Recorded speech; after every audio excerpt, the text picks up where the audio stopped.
Piece English classes आज फिर उपस्थित हुआ है एक नई पोएम के साथ। आज मैं आप लोगों को क्लास 9th की पहली poem the mountain and the squirrel को एक्सप्लेन करूंगा, जो कि यूपी बोर्ड के पाठ्यक्रम में दिया गया है। तो इस कविता को लिखा है Ralph Waldo Emerson, R.W. Emerson, 1803 to 1882. This is the title of the poem, The Mountain and the Squirrel. अर्थात पर्वत और गिलहरी। माउंटेन का अर्थ हुआ पर्वत और स्क्वायरल का अर्थ हुआ गिलहरी। तो इस कविता में जो कवि है वह यह बताने की कोशिश करता है, एक मैसेज देता है पूरे संसार को कि इस दुनिया में न कोई छोटा है न कोई बड़ा। अर्थात कि ईश्वर ने हर एक इंसान का, हर एक वस्तु का, हर एक प्राणी का, हर एक जीव का अपना एक स्थान निश्चित किया हुआ है। कोई भी व्यक्ति किसी दूसरे प्राणी का स्थान नहीं ले सकता है।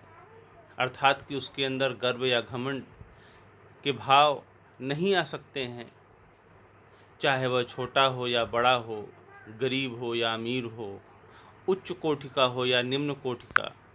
तमाम चीज़ों को कवि इस कविता के माध्यम से अपने संसार के लोगों को, अपने देश के लोगों को बताने की कोशिश किया है कि कोई छोटा बड़ा नहीं होता। यह इंसान की सोच होती है जो अगले को छोटा, गरीब या तुच्छ समझता है। तो उसी से संबंधित यह पोयम है। एक उसने डिस्प्यूट को क्रिएट किया है, जो यह डिस्प्यूट होती है पर्वत और गिलहरी के मध्य में। यह डिस्प्यूट, ये झगड़ा होता क्या है, चलिए हम पोयम पे बढ़ते हैं। तो पोयम देखिए आपके सामने आ गई। पर्वत और गिलहरी। अब एक एक लाइन को मैं एक्सप्लेन कर रहा हूँ, ध्यानपूर्वक आप सुनिएगा। The mountain and the squirrel had a quarrel. Mountain means पर्वत, स्क्वायरल मीन्स गिलहरी, हैड माने हुआ था और क्वेरल माने झगड़ा।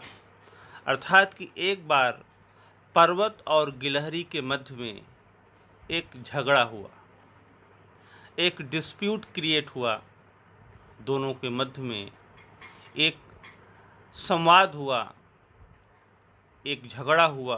क्या हुआ, अगली पंक्तियां एक्सप्लेन कर रही हैं, कन्फर्म कर रही हैं कि and the former called the latter little prig. Former का मतलब हुआ पहले वाला, अर्थात पर्वत। कॉल्ड पुकारा, द लेटर अर्थात बाद वाले को। बाद वाला कौन है, द स्क्वायरल, गिलहरी को। क्या, लिटिल प्रिग, अर्थात कि एक तुच्छ प्राणी, एक घमंडी, एक आत्मसंतोषी। तो यहाँ पर जो पर्वत है वह गिलहरी को एक तुच्छ प्राणी, छोटा प्राणी, आत्मसंतोषी या घमंडी कह के पुकारा। अर्थात कि पर्वत के कहने का सेंस, पर्वत के कहने का भाव गिलहरी के प्रति यह था कि कहाँ पर्वत इतना विशालकाय, शक्तिशाली, पावरफुल, और कहाँ तुच्छ छोटी सी गिलहरी, वह उसके आगे क्या चल पाएगी या उसके आगे क्या टिक पाएगी। असीम शक्तियों का स्वामी पर्वत के सामने गिलहरी की क्या औकात। इस वजह से पर्वत ने मजाक लिया, कमेंट किया गिलहरी पर कि वह एक लिटिल प्रिग है, एक तुच्छ छोटा प्राणी है। तो and the former called the latter little prig, former का मतलब पहले वाला अर्थात पर्वत ने, कार्ड माने पुकारा, लेटर माने बाद वाले अर्थात गिलहरी को, क्या? लिटिल प्रिग, एक तुच्छ प्राणी। तो इस बात को सुन करके गिलहरी को काफ़ी दुख हुआ, थोड़ा सा तकलीफ हुई। तो यहाँ पर बुल रिप्लाइड अर्थात गिलहरी ने उत्तर दिया। बुन का तात्पर्य यहाँ पर स्क्वेरल हुआ अर्थात गिलहरी, रिप्लाइड का अर्थ हुआ उत्तर दिया। तो तब गिलहरी ने उत्तर दिया, क्या? You are doubtless very big, कि निसंदेह तुम बहुत बड़े हो। डाउटलेस का मतलब हुआ निसंदेह, बिना किसी संदेह के तुम बहुत बड़े हो। गिलहरी ने पर्वत को एप्रिसिएट किया कि सचमुच में तुम बहुत बड़े हो, अथाह शक्तिशाली हो, शक्ति के स्वामी हो। लेकिन जरा मेरी भी बात सुन लो, मैं क्या कहना चाहती हूँ।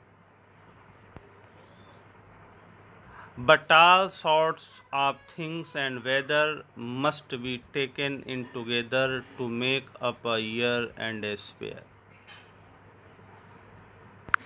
गिलहरी कहती है कि परंतु सभी प्रकार की चीज़ों और सभी ऋतुओं और मौसमों, सभी प्रकार की वस्तुओं और सभी प्रकार के ऋतुओं और मौसमों को एक साथ रखकर एक साल और एक संसार का निर्माण होता है। बहुत ही अच्छी बात यहाँ पे गिलहरी ने कहा कि बट आल का मतलब संपूर्ण, शॉर्ट्स का मतलब हुआ प्रकार का, थिंग्स माने वस्तुएं, एंड मीन्स और, वेदर का मतलब हुआ मौसम। Must be taken in together, must माने चाहिए, बी अर्थात होना, टेकन माने लिया गया है, इन टुगेदर का मतलब हुआ साथ, एक साथ, अर्थात कि सभी प्रकार की चीज़ों, अच्छा अर्थात कि पूरे पृथ्वी पर, पूरे संसार में जितनी भी चीज़ें हैं उन सभी को एक साथ यदि रखा जाए तो एक संसार का निर्माण होता है। और सभी ऋतुओं को, जितने भी ऋतु हैं, जो भी मौसम हैं, सभी मौसम को एक साथ रखा जाए तो एक साल का निर्माण होता है। सभी मौसमों से, सभी ऋतुओं से मिल कर के एक साल का निर्माण होता है। वेदर का तात्पर्य यहाँ पे मौसम या ऋतु से हुआ।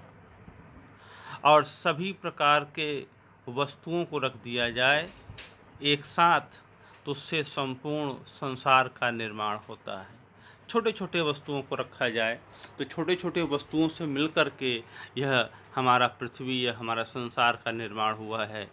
और सभी मौसम को मिला दिया जाए, चाहे गर्मी हो या सर्दी हो या बरसात हो, शरद, शिशिर, हेमंत, वसंत, वर्षा, ग्रीष्म, सभी मौसमों को मिला दिया जाए तो एक साल का निर्माण होता है।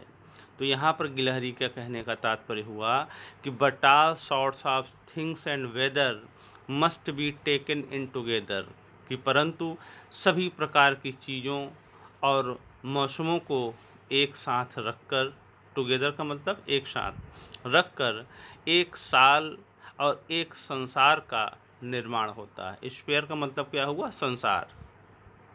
एक साल और संसार का निर्माण होता है। फिर आगे वो कहती है कि and I think it no disgrace to occupy my place. अब यहाँ पे गिलहरी कहती है, ऑक्यूपाई का मतलब हुआ ग्रहण करना, माई प्लेस का मतलब मेरा स्थान, डिसग्रेस का मतलब हुआ कलंक या अपमान। तो यहाँ पे डिसग्रेस का अर्थ क्या हुआ? कलंक या अपमान, ऑक्यूपाई का मतलब हुआ ग्रहण करना। तो यहाँ पे गिलहरी कहती है कि मैं इसे कोई कलंक या अपमान नहीं समझती हूँ, अर्थात कि मैं अपने स्वरूप को ग्रहण करने में किसी भी प्रकार का कलंक या अपमान नहीं समझती हूँ या नहीं मानती हूँ।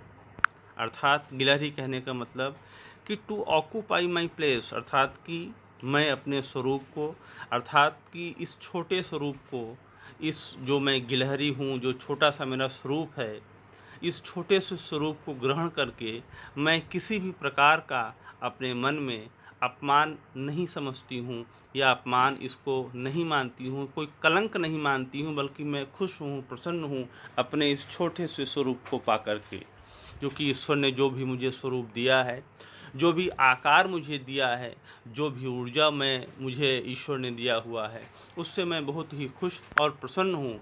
मैं किसी भी प्रकार का इसे कलंक या अपमान नहीं समझती हूँ।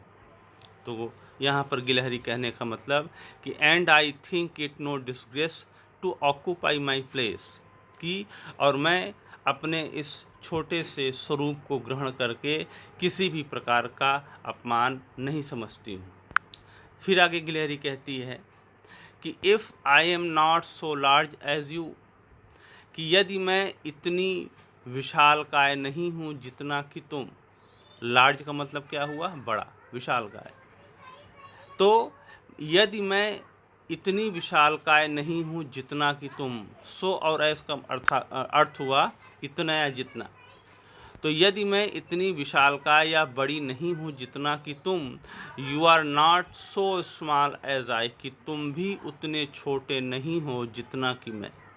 अब यहाँ पर गिलहरी जो है पर्वत पर कमेंट कसती है, पर्वत को समझाती है कि यदि मैं इतनी बड़ी नहीं, इतनी छोटी नहीं हूँ जितना कि तुम,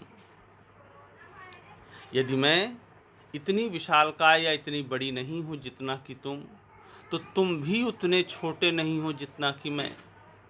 अर्थात कि यदि मैं तुम्हारे स्थान को प्राप्त नहीं कर सकती हूँ, तो तुम भी मेरे स्थान को प्राप्त नहीं कर सकते हो। यदि मैं तुम्हारे जैसा इतना विशालकाय नहीं हो सकती हूँ, तो तुम भी मेरे बराबर छोटे नहीं हो सकते हो, मेरे जैसे इतने छोटे प्राणी नहीं बन सकते हो। यदि मैं तुम्हारे टैलेंट को ग्रहण नहीं कर सकती हूँ, तो तुम भी मेरे टैलेंट को ग्रहण नहीं कर सकते हो। आगे स्क्वायरल गिलहरी कहती है and not half so spry, और तुम मेरे जैसे आधे फुर्तीले भी नहीं हो। स्प्राई का मतलब हुआ फुर्तीला, हाफ का मतलब हुआ आधा। अर्थात कि गिलहरी कहती है कि and not half so fry, और तुम मेरे जैसे आधे फुर्तीले भी नहीं हो। अर्थात कि जो स्फूर्ति, जो फुर्तीलापन मेरे अंदर विद्यमान है, वो तुम्हारे अंदर है भी नहीं। आधे के बराबर भी तुम्हारे अंदर वो फुर्ती नहीं है जो फुर्ती मेरे अंदर है। तो बस कुल एक ही जगह पड़े रहते हो और युगों युगांतर तक पड़े हुई हो, और मैं कहीं भी जा सकती हूँ। कुछ पल के अंदर मैं कहीं कहाँ से कहाँ पहुँच सकती हूँ, लेकिन तुम ऐसा नहीं कर सकते हो। फिर आगे कहती है I will not Danny you make a very pretty squirrel track, कि मैं तुम्हें इस बात से मना भी नहीं करूँगी कि तुम एक सुंदर सा गिलहरी के लिए मार्ग बनाते हो। अर्थात कि गिलहरी कहती है कि मैं इस बात को स्वीकार करती हूँ। आई विल नॉट, डैनी का मतलब हुआ मना करना, यू यहाँ पे पर्वत के लिए किया गया है। तो I will not Danny you make, कि मैं तुम्हें इस बात से मना भी नहीं करूँगी या मना भी नहीं करती हूँ कि तुम मेरे लिए एक सुंदर, प्रिटी का मतलब सुंदर, स्क्वायरल ट्रैक, ट्रैक का मतलब हुआ रास्ता, कि मैं तुम्हें इस बात से मना भी नहीं करती हूँ कि तुम मेरे लिए एक सुंदर सा गिलहरी का मार्ग बनाते हो। अर्थात कि गिलहरी कहीं न कहीं पर्वत में रहती होगी, तो पर्वत उसको मार्ग देता होगा, यानी कि वही उसको मार्ग बनाता होगा। तो गिलहरी एक स्थान से दूसरे स्थान उसी मार्ग से आती जाती होगी। तो इस बात का ऋणी है, गिलहरी कहती है कि मैं इस बात को स्वीकार करती हूँ, I accept the matter that you have created a very pretty squirrel track, कि तुमने एक बहुत ही अच्छा रास्ता, एक गिलहरी का रास्ता बनाया है, इस बात को मैं स्वीकार करती हूँ। प्रिटी का तात्पर्य हुआ यहाँ पे सुंदर से। फिर आगे गिलहरी कहती है कि टैलेंट्स डिफर, योग्यताएं भिन्न भिन्न होती हैं। टैलेंट्स का मतलब योग्यताएं, दक्षताएं, डिफर का मतलब भिन्न भिन्न होना, तो योग्यताएं भिन्न भिन्न होती हैं। All is well and wisely put, और सभी योग्यताओं को बड़ी ही अच्छी और बुद्धिमत्ता के साथ रखा गया है। इस संसार में ईश्वर सभी प्राणियों को, सभी जीवों को, सभी वस्तुओं को अपने इच्छानुसार उसका निर्माण किया है। बहुत बड़े बड़े भी जीव हैं, बड़े छोटे छोटे भी जीव हैं, और छोटे जीव हैं, अर्थात कि हर एक जीव के अंदर एक विशेष प्रतिभा होती है, एक विशेष योग्यता होती है, एक विशेष क्षमता होती है। तो क्षमताओं को साझा नहीं कर सकते। जरूरी नहीं है कि जो क्षमता किसी एक बड़े इंसान में हो या किसी बड़े जीव में हो, वैसी ही क्षमता एक छोटे जीव में हो। उस छोटे जीव की क्षमता कुछ और होगी और उस बड़े जीव की क्षमता कुछ और होगी। दोनों एक दूसरे की क्षमताओं का सम्मान करें, बल्कि न उनसे जलें और न ही किसी प्रकार का डिस्प्यूट क्रिएट करें। कुछ ऐसे ही बातों को पोएट इस पंक्ति के माध्यम से बताना चाहता है। तो टैलेंट्स डिफर, योग्यताएं, दक्षताएं भिन्न भिन्न होती हैं। ऑल इज़ वेल, ऑल का मतलब सभी दक्षताएं, वेल का मतलब बड़ी ही अच्छी तरीके से, वाइजली बुद्धिमत्ता से पुट रखी गई हैं। यानी कि हर जीव, हर प्राणी, हर एक इंसान, हर एक पशु, हर एक वस्तु के अंदर जो योग्यताएं, क्षमताएं होती हैं, वह भिन्न भिन्न और बड़ी ही बुद्धिमत्ता पूर्वक रखी गई हैं। कोई एक दूसरे की योग्यता को साझा नहीं कर सकता है, चाहे वह बड़ा हो या छोटा हो, ऊंचा हो या नीचा हो, उच्च कोटि का हो या निम्न कोटि का हो, या किसी सामान्य घर का हो या किसी उच्च घर का हो। तो यहाँ पर कवि कहने का मतलब है कि क्षमताएं भिन्न भिन्न होती हैं, सभी को बड़े ही अच्छी और बुद्धिमत्ता पूर्वक रखा गया है।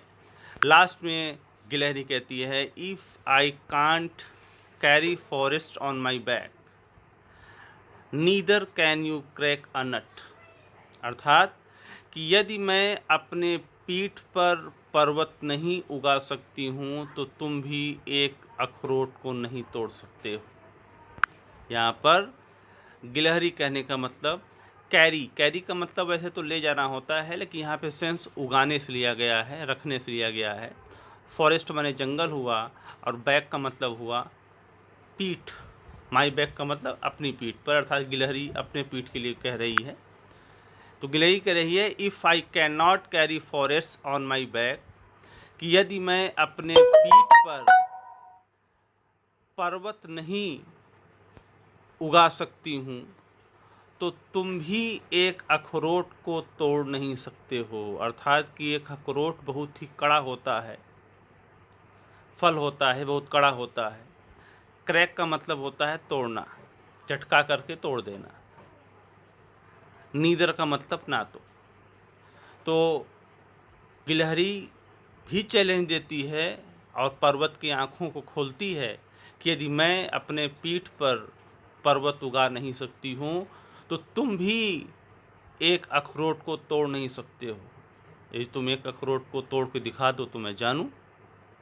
तो यहाँ पर बड़ी ही अच्छे ढंग से तर्कपूर्ण उत्तर दे करके गिलहरी पर्वत को बताती है कि तुमको इस तरीके से घमंड नहीं करना चाहिए या किसी छोटे प्राणी का मजाक नहीं लेना चाहिए, क्योंकि सबकी योग्यताएं, सबकी क्षमताएं भिन्न भिन्न होती हैं। ईश्वर ने सभी प्राणी को किसी न किसी प्रकार का गुण दिया है और वह उस गुण में खुश और प्रसन्न है। तो फिर से देख लीजिए, if I can not carry forest on my back neither can you crack a nut, कि यदि मैं अपनी पीठ पर जंगल नहीं उगा सकती हूँ, धारण नहीं कर सकती हूँ, वन को धार नहीं कर सकती हूँ, जंगल नहीं उगा सकती हूँ, तो तुम भी एक अखरोट को तोड़ नहीं सकते हो। By Ralph Waldo Emerson. तो यहीं पर आपकी यह पोयम समाप्त होती है और जल्दी ही हम आपसे मिलते हैं अगली पोयम के साथ। अभी तक आप लोग यदि हमारे चैनल को सब्सक्राइब न किए हों तो शीघ्र इसे सब्सक्राइब कर लें। Thank you.